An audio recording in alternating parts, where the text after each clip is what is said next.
네, 안녕하십니까. 저는 현대오퍼에서 일하고 있는 이길호라고 합니다. 현재는 원래는 이제 SDN 연구 쪽에 일을 하다가 지금은 이제 클라우드 플랫폼 개발 일을 진행하고 있고요. 최근에 레그 관련 기술에 관심을 가지게 되어서 스터디에 참여하게 되었습니다. 제가 말이 좀 느린 편인데 시간이 얼마 안 남아서 최대한 빨리 진행해 보도록 하겠습니다. 목차는 이렇고요. 저희는 앞서서 사례라고 말씀을 드렸는데 사례라기보다는 좀 GPT를 안 쓰고 프라이빗하게 레그 기반의 챗봇을 구축하는 걸 목표로 했습니다. 그래서 이제 그런 관점에서 봐주시면 좀 더 쉽지 않을까 생각합니다. 목차는 이렇고요. 그리고 간단하게 백그라운드 말씀을 드리자면 GPT 출시로 인해서 LLM 기술에 관심을 향상한 건 모두 알고 계실 거고, 하지만 GPT를 그대로 활용을 하기에는 많은 무리가 있습니다. 대표적으로 오픈AI가 폐쇄적인 정책을 펼치기 때문에 보안적인 이슈도 있고요. 그리고 이제 그런 이슈도 있고, 이거를 파인튜닝하기 힘든 작업도 있고 해서 많은 기업들에서 사용하기를 꺼려하고 있습니다. 그런 와중에 메타라던가 알리바바 같은 대기업들에서 오픈LLM을 많이 출시했는데요. 아래에 보이시는 성능을 보더라도 현재 라마3나 QN 같은 경우에 GPT와 비교해도 성능이 뒤지지 않다. 그래서 많은 기업들이 오픈LLM 용도를 집중하고 있습니다. 하지만 오픈LLM을 그대로 사용하기에는 한계가 있는데요. 대표적으로 오픈LLM 출시하고 이후에 시점 이후에 데이터가 없다. 그리고 특정 도메인에 대한 데이터가 없기 때문에 특수적으로 활용하기에는 한계가 있고요. 뿐만 아니라 파인튜닝을 하기 위해서는 머신러닝에 대한 지식과 대량의 GPU가 필요한데 모든 기업들이 그걸 가지고 있으면 되게 좋지만 대다수의 기업들은 그것을 하기에는 시간적이나 비용적이나 자원 측면에서 한계가 있습니다. 그리고 파인튜닝을 한 번만 하는 게 아니라 내가 필요할 때마다 파인튜닝을 진행을 해야 되기 때문에 여러 한계가 있습니다. 이러한 이유로 레그라는 기술이 나오게 되었는데요. 잠깐 말씀드리자면 레그는 원래 파인튜닝을 보조하기 위해서 나온 20년도 논문에 나온 기술이었는데 현재는 모델이 인퍼런스를 잘할 수 있게 도와주는 기술로 활용되고 있습니다. 간단하게 레그를 살펴보자면 레그는 필요한 지식을 보완할 수 있습니다. 그래서 내가 필요한 문서만 가지고 활용할 수 있기 때문에 특정 도메인에 대한 지식도 해결할 수 있고요. 로컬 환경에서 이용할 수 있기 때문에 보안 이슈도 해결되고, 랭체인이나 라마 인덱스 같은 편리한 라이브러리 사용도 가능하고, 테리 노트나 여러 가지 커뮤니티 활성화되어 있어서 생각보다 쉽게 지식을 구할 수 있습니다. 이러한 이유로 사내에 사용하기 적합한 기술이라고 판단이 되는데요.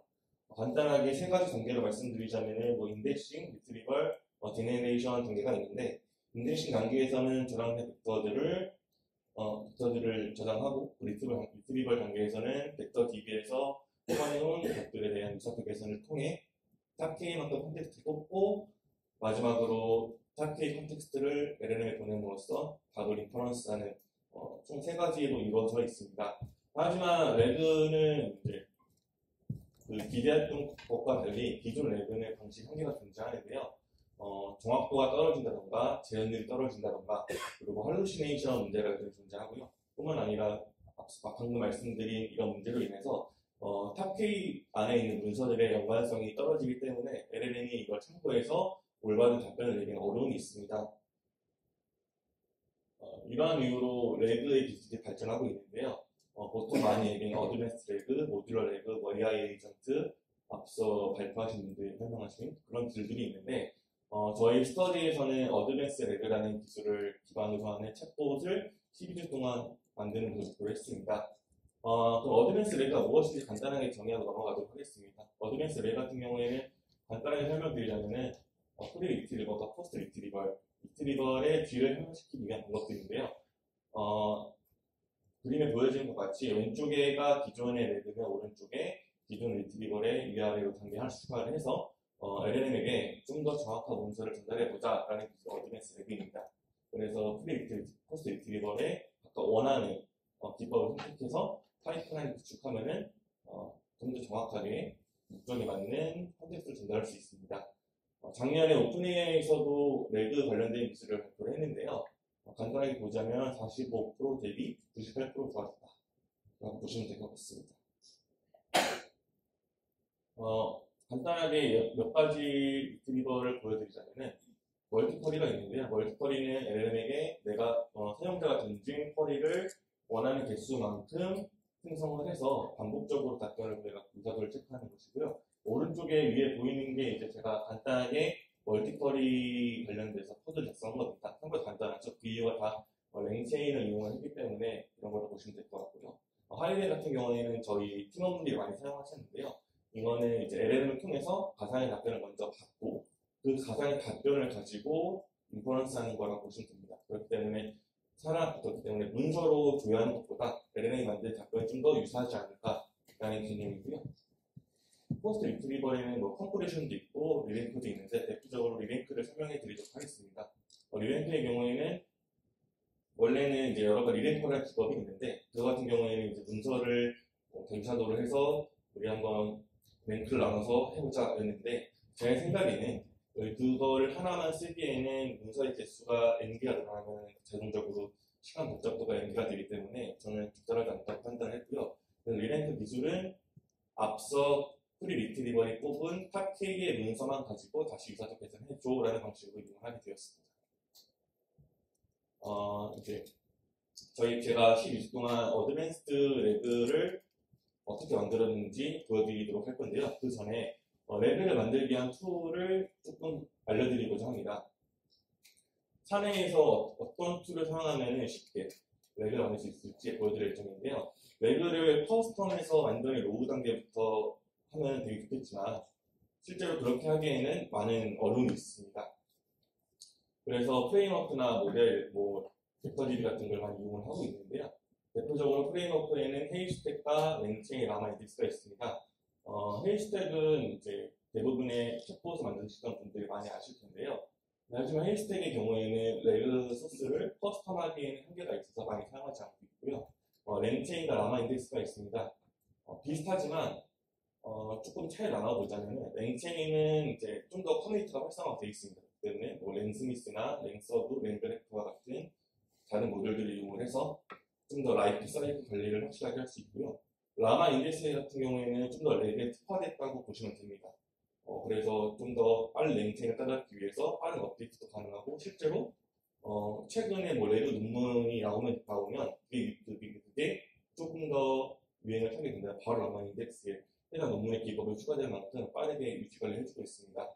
그래서 각자 목적에 맞게 고르시면 되는데 만약에 내가 좀 더 다양한 LLM 베이스로 하는 앱들을 만들겠다 하시면 랭체인을 이용하시면 되고 그게 아니라 랩 하나 만들겠다 라마 인덱스 이용하시면 되고 아니면은 둘 다 이용해서도 상관없습니다. 모델 서빙의 경우에도 올라마 VLLM이 있는데 약간의 차이를 말씀드리자면은 올라마가 좀 더 사용하기 쉽고 VLLM은 올라마보다 성능이 좀 더 좋습니다. 단건의 경우에는 큰 차이가 없지만 제가 찾아봤을 때는 15개 이상의 동시 요청부터는 VLLM이 좀 더 성능이 좋다라고 알려져 있고요.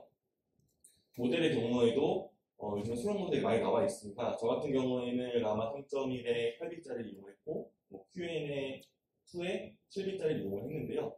모델의 경우에는 만약에 내가 요약된 문서를 가지고 요약된 결과를 구출하고 싶은 챗봇을 만들고 싶다. 그러면 컨텍스트 길이가 128K인 Q&A2를 이용하게 되었고 그걸 만약에 나는 좀 더 정보 능력이 좋고 추론 능력이 좋고 좀 더 최신적인 걸 쓰겠다 하면은 라마 3.1B를 이용하게 되었습니다.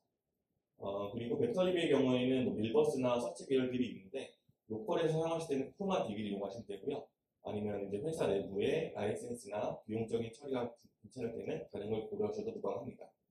평가 툴도 굉장히 중요한데요. 라가스의 경우에는 이제 정답을 정해두고 챗봇이 내놓은 답변을 가지고 비교하는 툴이고요. 오토레벨 같은 경우에는 리트리버리라는 파이프라인 전체를 평가를 해서 가장 내가 원하는 목적에 가장 최적의 파이프라인은 무엇인지 평가해주는 툴이라고 보시면 됩니다. 어떻게 보면 오토레벨 안에 라가스가 들어가 있다는 것도 확인할 수 있습니다. 기타로는 이제 프롬프트의 경우에는 제가 직접적으로 설명도 좋지만 렌체 허브라는 곳에 들어가면은 많은 분들이 모델에 맞게 올려놓으신 이제 모델과 목적에 맞게 올려놓으신 프롬프트가 있는데요. 그걸 참고해서 진행하시면 될 것 같고요. 한글 형태소의 경우에도 뭐 키위나 뭐 꼬꼬마나 OKT 같은 것들을 이용을 해서 좀 한글 베이스에 맞는 챗봇을 구현하시면 됩니다. 이게 제가 12주 동안 이제 스터디하면서 구성한 챗봇의 아키텍처입니다. 간단하게 설명드리자면은 아래는 인베딩을 해서 파일을 리더를 해갖고 인베딩하는 부분이고요. 위쪽은 리트리버 과정입니다. 왼쪽은 아까 말씀드렸던 하이브리드 서치를 이용한 컨텍스트 뽑기이고요. 오른쪽은 왼쪽에서 뽑은 컨텍스트를 유사도 계산을 다시 통해서 리오더하는 부분, 아래쪽은 이제 랭첸 익스프레션이라는 기법을 통해서 모델에게 전달하는 부분이라고 보시면 될 것 같습니다. 네, 제가 만든 구조를 좀 더 자세하게 살펴보도록 하겠습니다. 앞서 말씀드린 것처럼 저희는 오픈 AI를 이용하지 않았습니다. 그렇기 때문에 다양한 것을 이용을 했어야 되는데요. 대표적으로 인베딩은 허빙 베이스 인베딩을 사용했습니다. 그리고 모델은 바이도 모델을 사용을 했고요. 인베딩 과정에는 CPU를 이용해서 사용을 했습니다. 좀 더 특이점이 있자면 오른쪽 토스를 보면은 노멀라이즈 인베딩 값을 1000을 줬는데요. 그 이유는 코사인 계산을 할 때 분모값을 1로 둬서 이제 반복 계산에 대한 부하를 감소하려고 했는데요. 어떻게 하자면 좀 더 계산을 단순하게 시켜서 유사도 계산을 용이하게 하게 했고 그 결과 수치 안정성이라는 것을 기대할 수 있습니다. 오른쪽에 나와 있는 것처럼 이제 코사인 계산할 때는 의미론적인 것만 계산을 해라 라는 식으로 하기 위해서 노멀라이즈 인베딩 방식을 사용을 했고요. 한글 형태에서 적용을 한 이유는 LLM은 보통 영어를 다 베이스로 하기 때문에 한글과 구조가 달라서 처리하는 토프라이즈 과정에서 문제가 있습니다. 오른쪽에 나와 있는 것처럼 만약에 이 리트리버에 기본적으로 섞여져 있는 함수를 이용해서 토크나이즈 과정을 거치게 되면 안녕하세요를 한 글자씩 하게 되는데요. 만약에 형태소를 적용하게 되면 안녕 띄고 화 띄고 세요 같이 우리가 익히하는 한글 형태소를 적용해서 처리할 수 있습니다. 청크 같은 경우에도 저는 굉장히 중요하다고 생각을 하는데요. 각 기능의 기능과 문서의 목적에 맞게 내가 청구 사이즈는 이렇게 할 거야. 그리고 이 청구 사이즈가 어떻게 보면 모델이 처리할 수 있는 한계치까지 설정하시면 되는 고려해서 설정하시면 되고요. 오버랩 변수 같은 경우에는 간단히 설명해 드리자면은 아래의 객수를 두 개의 청구로 나누었을 때 겹치는 부분을 오버랩 변수라고 하는데요.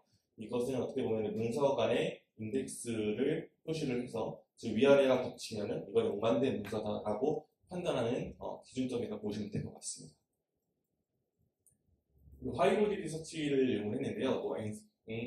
앙상블 리트리버라고도 많이 하는데 두 개의 리트리버를 말 그대로 조합해서 최적의 결과를 도출하는 것입니다. 저 같은 경우에는 처음에 키워드 기반의 리트리버만을 사용을 했는데 키워드 기반만을 사용했을 때는 앞서 말씀드린 것처럼 한글의 문제라든가 여러 가지 문제가 있기 때문에 좀 더 은이론적인 리트리버를 하나 더 붙였습니다. 그래서 스파스 리트리버와 덴스 리트리버 조합을 이용해서 사용을 했고요. 랭체인의 라이브러리를 지원하기 때문에 쉽게 구현이 가능했습니다. 오른쪽에 이전에 리트리버를 좀 디테일하게 설정한 부분이 있겠지만 기본적으로 앙상블 리트리버를 설정할 때 오른쪽에 저 정도의 코드만 있으면 됩니다. 약간의 특이점이 있다면 서치 타입을 MMR로 했는데요. MMR이라는 의미는 무엇이냐면 내가 타크의 문서를 뽑을 때 만약 첫 번째 문서를 뽑게 되면 페널티를 부과하게 됩니다. 그리고 두 번째 뽑을 때는 페널티를 부과한 문서는 좀 더 뽑는 것에 있어서 좀 덜 중받게 되죠. 그렇기 때문에 문서가 좀 다양하게 뽑히게 되는데요.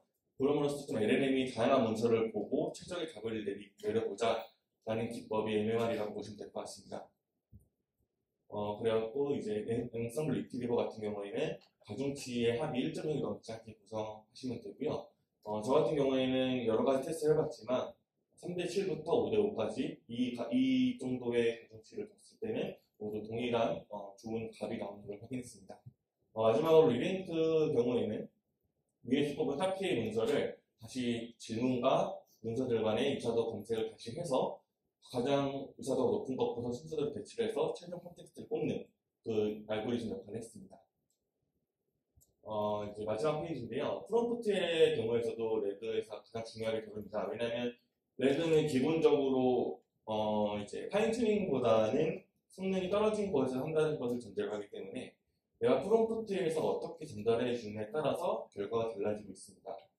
그래서 한글 답변이 필요한 경우에는 오른쪽에 나와 있는 것처럼 앤서링 코리안을 붙여주면 한글이 나오는데요. 만약 이게 없는 경우에는 라마 3 경우에는 이제 영어로 대답해 주는 경우가 좀 빈번했고요. 그리고 Q&A 같은 경우에는 한문이 섞여 나오는 경우가 좀 있었습니다. 파이썬 코드를 물어보는 경우에는 이제 오른쪽에는 제가 이제 주석을 많이 달아달라는 식으로 프롬프트를 내려준 것이고요. 밑에는 이제 단발성 챗봇이 아닌 연속성 기능 챗봇을 만들기 위해서 네가 답변할 때 이전에 있는 데이터도 좀 고려를 해줘라는 식으로 제가 프롬프트를 추가해놨습니다. 이런 것도 이제 랭체인 허브를 좀 이용을 해서 다른 사람들 어떻게 했는지 보고 참고해 작성을 했고요. 들어가 보시면 다들 아시겠지만 모델마다 프롬프트 형식이 약간의 다르기 때문에 각자 내 모델이 어떤 프롬프트를 가질지 판단하는 게 중요하고, 그리고 내가 원하는 목적이 무엇인지를 정확하게 파악을 한 다음에 프롬프트에 끼워주는 게 가장 중요합니다.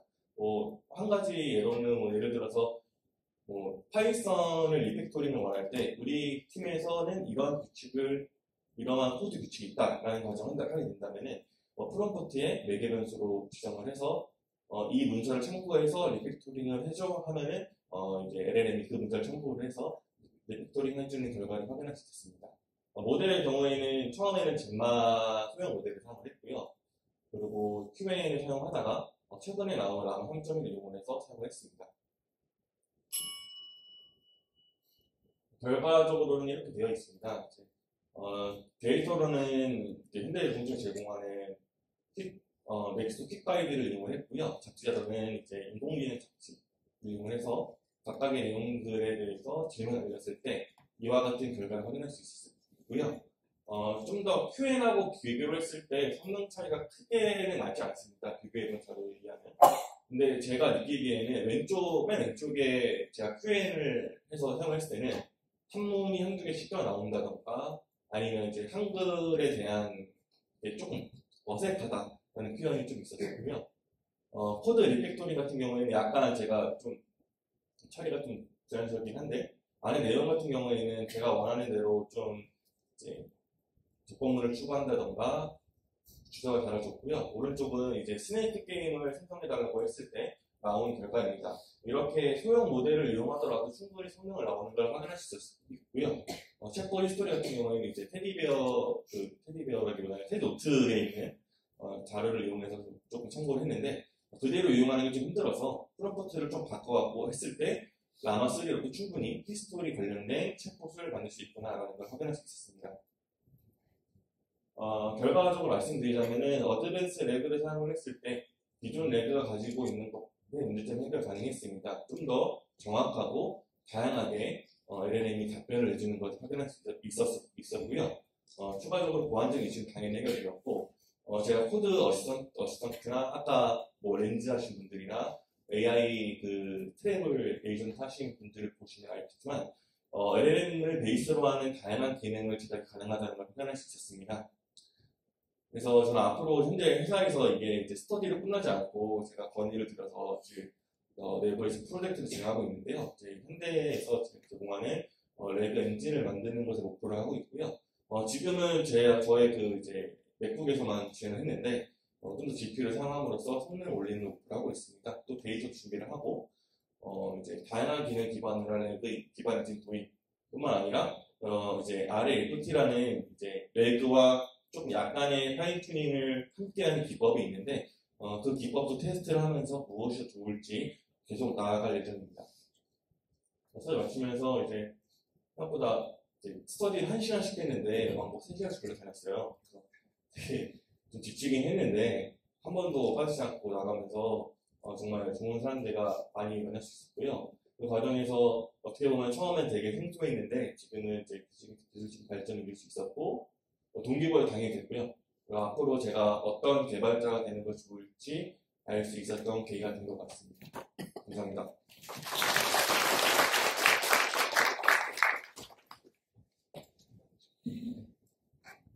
와, 이게 패드에 다 스크립트 적어오셨어요. 네, 이거 읽으면 되죠. 시간을 잘 맞추셔가지고 우리 Q&A 하고 이제 진행하실게요. 근데 사람이 이렇게 갑자기 많아졌죠? 네, 맞습니다. 앞에 이쪽에서 쓰시죠. 네, 딱 답변해야 되니까. Q&A 올려주시고요. 보겠습니다. 네, 천천히 올려주세요. 네, 이제 5시에 끝나기로 했는데 거의 시간 다 맞췄어요. 네, 대단하지 않아요? 아, 이거 시간 맞추는 게 진행자의 그거라던데, 그죠? 네, 제 KPI입니다. 오늘의 목표. 자, 볼게요. 예, 올라왔습니다. 임베딩 모델의 차원의 수가 성능에 영향을 미칠까요? 이거 뭐.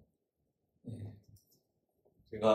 제가 이제 이쪽 전공 연구자가 아니기 때문에 혹시 차원이라는 게 어떤 걸 의미하는지 알 수 있어요? 질문하신 분 바로 이따가 네. 다음 것부터 먼저 할까요? 네. 벡터 DB 중에 RAG로 사용하기 가장 좋은 DB는 어떤 것이라고 생각하나요? 제가 다 사용을 해보지 못했는데 다른 분들은 이제 파인코어를 많이 이용하시는 것 같고요. 저 같은 경우에는 작년에 이제 버트 기반으로 챗봇을 제작할 때는 사내 오픈서치가 다 구축이 되어 있어서 오픈서치를 이용을 했고, 오픈서치를 좀 추천드리는 이유는 좀 이제 메타데이터나 라벨링하기 좀 용이한 면이 있어서 그 기능을 쓴다면은 좀 레그의 좀 단점을 보완할 수 있지 않을까, 문제를 정확히 올릴 수 있지 않을까 싶습니다. 맥북에서 학습시키는데 어느 정도 걸리셨나요? 이제 학습은 시키지 않았고 인퍼런스 하는 걸 물어보신 것 같은데요. 이제 제가 멀티쿼리랑 하이브리드 서치를 사용을 했을 때, 하이브리드 서치의 경우에는 이제 제가 M1 Max 32기가 램 기준으로 10초 이내 정도 걸렸고요. 그리고 멀티쿼리 같은 경우는 아무래도 제가 5개의 쿼리를 더 뽑아달라고 부탁했기 때문에 그 시간이 걸려서 그런지 몰라도 한 40초에서 50초 사이 걸렸습니다. 네네. LLM을 라마3를 사용하는데 RAG가 LLM에 따라 응답 정확도가 달라지기도 하나요? 제가 모델을 3-4개를 사용을 했을 때 모델에 따라서 답변이 달라지는 것보다는 이제 환경에 따라 달라지는 것 같습니다. 제가 CPU에서도 이제 회사 노트북에서 한번 돌려봤는데 거기에는 GPU가 없다 보니까 제가 10초 걸린 게 한 1분에서 2분 사이 정도 걸렸습니다. LLM을 맥북에서 추론했다고 하셨는데 양자화한 모델을 이었는지 궁금합니다. 네, 양자화한 모델을 처음에 사용했습니다. 왜 그러냐면 이제 올라마의 경우에 양자화한 모델까지 지원이 가능해서 양자화한 모델을 사용하면은 환경적인 면에서 좀 한계를 좀 돌파할 수 있지 않을까 이렇게 생각하고 있습니다. 템퍼 0으로 주신 이유는 RAG여서 그렇게 하신 건가요? RAG여서 그렇게 한 것보다는 저희가 처음에 스터디를 들어갈 때 첫 번째, 두 번째 시간인가 그 값을 0으로 주는 걸 통일했습니다. 그 이유는 저희가 아무래도 일관성 있는 답변을 먼저 내는 게 먼저다라고 스터디장님께서 판단하셔갖고 그렇게 진행했고요. 아무래도 이제 라가스나 그동안 이제 평가 툴 때문에 일단 0으로 진행을 해서 영어를 일단 진행했습니다. GPU가 없는 리눅스 서버에서는 맥북보다 처리 속도가 느릴 것 같은데요. 현실적으로 동작하기 어려울까요? 현실적으로 동작하기 어렵다는 건 아닌 것 같고요. 젠마의 경우에는 온디바이스를 대상으로 해서 2비짜리 모델이 있긴 한데 그런 측면으로 봤을 때는 맥북보다 처리 속도는 혹시 느리지만 동작은 가능하다라고 말씀드리고 있습니다. LLM이 영어로 지금 엄청 많다. 네. 영어 기준으로 만들었다고 해서 한글 형태소 분석 등에 넣어서 제작하셨는데 한글로 RAG 할 때 발생했던 문제를 해결했던 사례를 알려주시면 감사하겠습니다. 한글로. 제가 처음에 이게 한글 형태소를 적용해서 해결했는지는 모르겠는데 제가 쭉 처음에 그냥 했을 때보다는 좀 말이 이게 사실 이게 레그라는 게 답변을 판단을 할 때 당연히 내가 정해놓은 정답에 가까우면 답이 높겠지만 사실 이게 LLM이 그냥 답을 내렸을 때 더 좋을 수도 있거든요. 그래서 인간이 좀 정성적인 판단에 들어갈 수밖에 없는데 제가 했을 때는 좀 더 말이 어순이 좀 한글스럽게 나온다? 라고 보시면 될 것 같습니다. 예를 들어서 뭐 매뉴얼을 알려달라고 했을 때 A, B, C, D 딱딱딱 떨어져야지 한국어인데 A, B, C, D에 문장이 들어갔다거나 이런 식으로 떨어지는 경우들이 좀 있었거든요. 제 모델을 바꾸고 홍대소를 적용하고 나서는 그런 부분이 좀 더 자연스럽게 한글 사람 한국인들이 봤을 때 자연스러운 표현으로 바뀐 것 같습니다. 사용하신 여러 RAG 기법 중에 가장 체감 효과가 뛰어났던 부분은 무엇이었나요? 저는 개인적으로 그러니까 하이브리드 서치가 가장 좋다. 제가 사용했던 것 중에 가장 좋았습니다.